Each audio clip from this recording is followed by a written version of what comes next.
किनका घरक पापा बसवा कटौल हो बसवा कटौल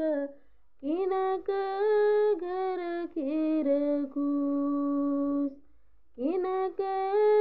घर खेर कुस गिरतवा घरक बेटी बसवा कटौला बसवा कटौला बड़े भैया के रहो कुस बड़े भैया के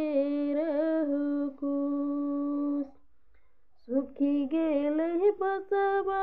झड़ी गेल पतवा हो झड़ी गेल पतवा कैसे बनावा हो मारो कैसे बनावा हो मारो परी जैतै सीता जी